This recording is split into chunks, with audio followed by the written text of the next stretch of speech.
coverage of the SGA speeches and debates. We've heard from all of the candidates, and now it's time for the executive president debate. But before we go to them, we're going to find out how the current executives feel about SGA. Executive Vice President Rachel Long has been involved in SGA since her freshman year. We spoke with her to find out how SGA has changed during her tenure. I think SGA's name has definitely become a larger part of campus than it was when I was a freshman. I remember running in elections and people didn't even know what SGA was. And now, for some parts better and some parts worse, I think that SGA has become more of the main organization on campus that it needs to be. Sam Warren is finishing up his term as executive president. We asked him to take a look back on his year in office and discuss some of the challenges that next year's executives might face. So I think that their main kind of differences and things that they're going to have to overcome this year that we've not really dealt too much with in previous years are things like if another not on our campus racial incident event, something of that nature happens. Now we're going back to David for some information about the debates. David? Thanks, Monica. We're about to go live to the debate right now. And with that, I leave it to Grant DeRue, again, the chairman of the election committee, to start us off. Thank you very much. So just to give you an outline of the structure of the debate tonight, there are going to be 3 questions. You're allowed 2 minutes each in response. We'll have somebody in the audience sort of give you a wave once your time is up. And please do your best to stick within that time frame. And then you'll have each have a closing statement at the end after the 3 questions. Please be respectful of each other's candidacies and platforms, and please direct all inquiries or questions to me instead of to each other. All right. If there aren't any questions, we'll be ready to begin. So the first question, we'll begin with Ryan and go down the line here. After the discriminatory remarks this fall, many students look to SGA for a campus response. What do you believe is the most pressing issue currently facing the students of Elon, and how will you address it? Okay. Well, the discriminatory remarks really made people feel uncomfortable, and I feel like that's the most pressing issue. I feel like in these circumstances there wasn't a necessary danger put towards the people, and thank God there wasn't. But I really feel that we need to put in place something that just settles people down a little bit. And I know we've had talks about setting up a hotline, so there's an immediate place that every student knows that they can call and get the help that they need. And I feel like that's one thing that we can implement that will really just relax people, keep their emotions down, and also setting up a program where we can facilitate, like I spoke about in my speech, just co-sponsoring of events. The more that people interact with each other, the more that people can recognize differences. And I feel like the core issue that was at stake there was not recognizing a difference or mistaking that difference for a flaw in the other person. So co-sponsoring events and just making a hotline where people know they can immediately get help if they need it. I feel like those are a couple things that I can facilitate next year. Thank you, Ryan. Darian? Thank you, Grant. Well, I too agree that, the incidents on campus were disturbing and appalling, and that there's no place for them in an institution like Elon. And I think that the university has moved in the right direction on addressing issues of hate and discrimination on campus. The first tenet of the Elon commitment is to promote a diverse and inclusive environment for all students, faculty, staff, and any other constituencies in our campus. But I really think that the biggest issue facing all of our students is the idea of affordability of a higher education. I think that right now you've seen in the North Carolina legislature a cut that would affect Elon annually in $2.2 million in funding that the university is going to receive. And I think that SGA can be an advocate to work with our Department of University Advancement as well as the rest of the senior staff to say that the habit of annual giving should be something that is perpetuated not only as alumni, but really becomes a culture on our campus. And I think that really understanding that higher education is something that is expensive but necessary, and investment in our university after we leave here is necessary and a must. All right. Thank you, Darian. Alicia? Thank you. I too think the situation was definitely horrible on this campus, but I don't think that the problem just lied in the situation. The bigger issue is a lack of proactive nature on this campus. And there's a disconnect between the university as an institution and the students themselves. You have to talk with people and sometimes even just listen. It might be the place of SGA sometimes to sit back and ask questions rather than come up with statements to say to students. Ask them how they feel about it. Ask them what do they want to see done. Ask them what it is that they feel needs to happen on their campus. I feel the bigger issue here on this campus is we're separating each other in these different groups. And I think the biggest thing that needs to happen is be more proactive. Ask the question so you're not reacting to a problem rather than solving it before it happens. Thank you very much, Alicia. Ben? After the incidents that happened on campus, I was really touched by the response that the Elon community had. With the Not on Our Campus movement, we kind of came together, and that's what we're doing here at this school. Elon's a very rapidly changing school, and I think one of the biggest problems that we have on campus is people tend to segregate themselves into specific organizations and their little groups of friends, and I think that we need to have more of an environment for community and more of a public space where people can come together, because I feel like that's one of the problems, is that people are having a lack of understanding and empathy for each other. All right. Thank you all, and I think I speak for everyone here when I say I look forward to seeing how you all will address that in the coming year. And I meant to say as well, if at any point you'd like me to reiterate a question, please just indicate to do so. Darian, we'll begin with you for this next question and finish with Ryan. What do you consider the greatest achievements of the current Senate, and how would you improve upon these achievements? Well, I think the greatest achievements of the current Senate is how how the Senate led the student body in dealing with the events of this fall. Now, while I was studying abroad, I was happy to see that my colleagues and friends on the Senate worked in a proactive manner to engage the student body in a very candid discussion, and saying this is something that isn't tolerable on our campus, and something that shouldn't perpetuate in the future. And like some of the statements that you've heard from Sam, the executive president currently, and talking about how the Senate has to show its leadership. I think that that is the single greatest accomplishment of how the Senate was able to respond and then offer an appropriate solution to this problem facing the campus that wasn't set out in a kind of set agenda. Okay. Thank you, Darian. Alicia? I definitely think the largest and most impactful success that our Senate has had is its internal development. As a whole, for this Senate, we had the opportunity and we took it to look at ourselves internally and find the flaws. And not only find them and identify them, but identify ways to actually fix them. And I think that's evident in every speech that we've heard here tonight. Everybody found something that needs to be worked on and has a tangible goal and objective plan to get there. And I think to be a leader, you need to have these goals and outline them so that everyone is on the same page. And I feel, though it was my first year in the Senate, it was probably the most impactful thing that they've done this year. Thank you, Alicia. Ben? Thanks, Grant. I think the most important thing that they've done this year is to really get the ball rolling, as I addressed in my speech, on transparency. Because, as I'm going around talking to all these different organizations, they really want to say, what has student government done that affects me? And I've seen Sam and the rest of the execs do a lot of really good things this year, bringing back video updates, starting a Twitter, these kinds of things where people can really see what student government does. Because it's important. The SGA budget is almost $750,000, and we're trusted with that. And as president, if I'm elected, I'm going to push this even more. I'm going to start doing video updates once a month or every 2 months, so that people can watch it on their own time and see exactly what student government is doing. I want to start holding meetings with heads of organizations and get them in on the process. And I want to have an open door policy so where the regular Elon students feel comfortable coming into the SGA office to talk to us about the things that they want done on this campus. Because this is our campus and this is our school, and every student deserves a voice on how the school is run. Thank you, Ben. Ryan? Okay, so the biggest achievement that I really believe is the SGA being agile. We've really come to learn what we can do as an organization and tried to encompass that as much as possible.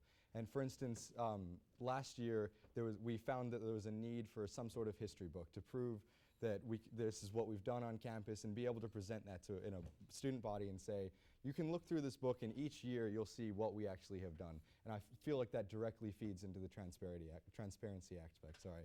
And then also, after these racist remarks, there was an ad hoc committee created to battle that. So again, that's us immediately reacting through what we can do to learn to adapt to that situation. I feel like that was done extremely quickly. And I feel like that's something we all continue, and I feel like we all talk about transparency and moving in that direction. But going along with that aspect, in the Student Issues Committee last year, we felt that we wanted to reach out, and we actually came up with a Mosley table, and we sat down with a big white sheet of paper on the Mosley table and just encouraged people to come up with, honestly, a Sharpie and write down as big as they want what they want to see as change. So it created an environment where people could walk by, and it wasn't, us yelling remarks at them, and I'm sure everybody walks through Mosley, it's like, oh geez, like what am I going to say to this person, and like keep going. And they just honestly, you would say something to somebody, and they'd like kind of start with their remark to get away, and they'd see that like pool was written on it. It's like, oh, like, I heard something about a pool, that's a cool idea. And they'd walk up and then see the ideas that not only them, but other people have suggested, and they'd put tally marks, and we ended up having all sorts of lines drawn and symbols, and I feel like that just really facilitated growth, and it's something that SGA did that really impressed me, just using their agility. Thank you all. And in thinking about next year, too, we shouldn't overlook the accomplishments of the current Senate, and particularly the work of the current Executive Council. And so should you see them around in the next few weeks during elections before we transition, be sure to thank them for all they've done. Now, this next question comes directly from current Executive President Sam Warren, so this will be particularly poignant for executive presidential candidates. The SGA Executive President assumes many different roles. What do you believe is the most important capacity in which the Executive President serves, and how will you enhance this role? Well, starting with Alicia. I think the most important part and role that an executive president can have is the voice. You can't be afraid to voice the opinion of your constituents, even if it's not the highly favored position. That is your job. You were elected by these people to serve them, so it is what they want. And you need to be able to put on your own ideas and your own perception, really take on that of your constituents. So I think it's definitely being that role model for them, but also in being able to be entrusted with that voice. And I think that's the biggest part of your role. Thank you. Thank you, Alicia. Ben? I still remember when I was a freshman, and we had the executive president gives the big speech to all the freshmen, and that's one of the first things that you remember as a freshman. You're one of the first faces that they see, and you're the face of student government. And I think that's extremely important. And as executive president, I would like to expand that role by making myself available to more students. I think that we can improve, through improving transparency and just the workings of SGA, I think that we can improve like this role of the executive president. And I also think that what's important is the executive president is a representative of the entire student government for the faculty, and you also go on trips to other universities and you're representing Elon. So I think it needs to be someone who is a very good representative of the school and the students and can represent the school well. Thank you. Thank you, Ben. Ryan? So, okay. I believe, can you repeat the question? Yeah, absolutely. Completely went to my answer and forgot about the question. Of course. The SGA Executive President assumes many different roles. What do you believe is the most important capacity in which the Executive President serves, and how will you enhance this role? Okay, perfect. I believe the most important, even though it may seem small at first, is the joint committees between faculty and staff. So that directly falls upon the president to pick the students at Elon who are going to then get in a committee with the faculty members and decide upon things. So a great example of this is the Mill Point Station. There was a faculty and student committee designated for them to get together and really hash out the issues that are going to arise, just foresee what's going to happen and decide how that's going to work. So whether we like it or not, and we talk about transparency and the students holding the power, there is a hierarchy. The faculty at Elon do have control over what we do. So I feel like incorporating our voice into that through these committees is just crucial to getting, as we've all gone, transparency, moving down the line, and I just feel like that's the most crucial thing that the president can do. Gotcha. Thank you, Brian. Darian? Well, Grant, I believe that the most important role for the SGA executive president is one of an advocate. That the person who assumes this office is a person that is going to be required to develop strategic relationships with not only the senior staff but other policymakers on campus, and really act as the principal liaison between 5,000 people and the people that are really making decisions at the highest level that will affect not only our time here at Elon, but the university as a whole, and it looks towards its long-range plan. And I think that that is really, that voice is the most important role, because that person is oftentimes the only student that is privy to some of these discussions. And so that you have to be able to synthesize what 5,000 people are saying and give the widest variety of viewpoints, but also say, this is what my recommendation, and I think that this is what's best based upon the people that have put me in this office, would think that the university should go in whichever direction that is. So I think that as an advocate, that's really the main role of the SGA executive president. Gotcha.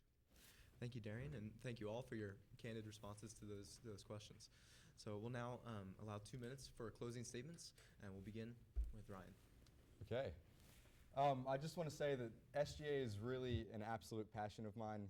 I love being able to know what's happening and be able to spread that word and actually take part in change that's happening. I truly feel passionate about it, and I believe that's quintessential to doing this role well, because we have to put in a certain amount of hours, and if you really think about it, that's going to be really boring if you don't have a drive to go through with that.